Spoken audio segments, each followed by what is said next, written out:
Happy Holi guys, আশা করি সবাই ভালো আছো। আর তোমাদের হোলি কেমন কাটলো অবশ্যই কমেন্ট করে জানিও। সকাল সকাল ঘুম থেকে উঠে চা খেয়ে রেডি হতে বসে গেছি, আর অমনি শুরু হয়ে গেছে আমার চোখের অ্যালার্জির চোটে মনে হচ্ছিল যেন চোখ দুটো বাইরে ঠেলে বেরিয়ে আসবে। এত পরিমাণে চুলকোচ্ছিল যে আমি আর মেকআপ করার সাহস পাইনি। আজ আমার বিনা মেকআপেই বেরোতে হবে। তো এদিকে বাবা ছেলেও রেডি হয়ে গেছে।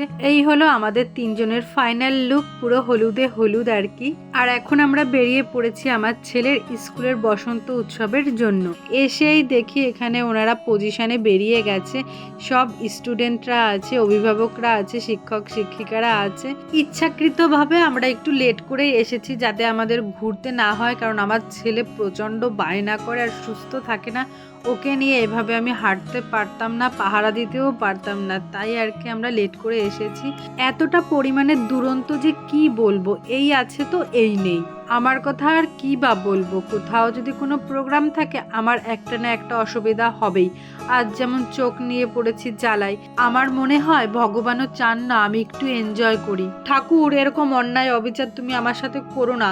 দেখো কি কাণ্ড, কে জানে কত কষ্ট করে এত সুন্দর একটা রঙ্গোলি বানিয়েছে, আর এই পোলাপানগুলোর এত বৃদ্ধি বেড়েছে যে রঙ্গোলিটা সর্বনাশ না করে ছাড়লো না। আমি তো ভেবেছিলাম আমিই মনে হয় লেট করে এসেছি, আর এসে দেখি আমরা যারা একসাথে ওঠা বসা করি তারাই কেউ আসেনি। এমনি সবাইকে রং মাখিয়েছি, কিন্তু যেগুলো একসাথে মেলামেশা করি, এদিক ওদিক যাই, তারা একসাথে এনজয় না করলে হয়।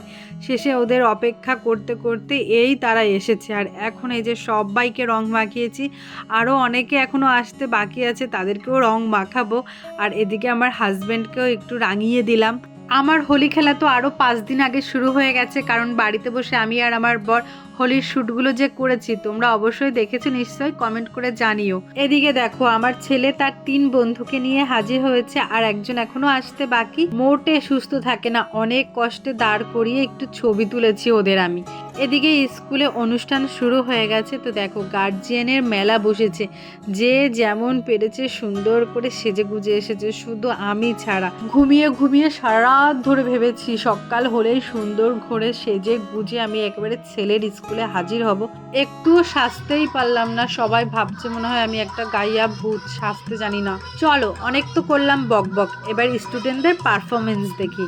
কত সুন্দর নাচ করছে তাই না? দিনকাল যা পড়েছে, পড়াশোনার পাশাপাশি নাচ গান বা যে কোনো অ্যাক্টিভিটি থাকলে খুবই ভালো হয়। আমিও ভাবছি ছেলেকে কিছু একটাতে ভর্তি করাবো, কিন্তু বুঝতে পারছি না। তোমরা একটু সাজেস্ট করো তো, ছেলেদের নাচ গান না ক্রিকেট না ফুটবল কোনটা করলে ভালো হবে। স্টুডেন্টদের পারফরমেন্স তো দেখলে, এবার দেখো টিচারের পারফরমেন্স কি কেমন লাগছে। আর ইনি হলেন আমার ছেলের স্কুলের যে হেড ম্যাম, ওনার মেয়ে। উনি হলেন একজন সিঙ্গার, শুনেছি খুব সুন্দর গান উনি নাকি আকাশ আর্ট চ্যানেলেও গান গেয়েছেন, সেখানে পার্টিসিপেট করেছে, ফাইনাল রাউন্ডেও উঠেছেন। বাকিটুকু আর আমার জানা নেই, তাই তোমাদের সাথে শেয়ার করতে পারলাম না। ছেলেকে স্কুলে দেওয়ার আগে পর্যন্ত রং খেলাতে বাড়িতে বসেই কাটিয়েছি, কিন্তু ছেলেকে স্কুলে দেওয়ার পরে এই যে সবাই মিলে যেটুকু আনন্দ করতে পারি, এটাই অনেক পাওয়া।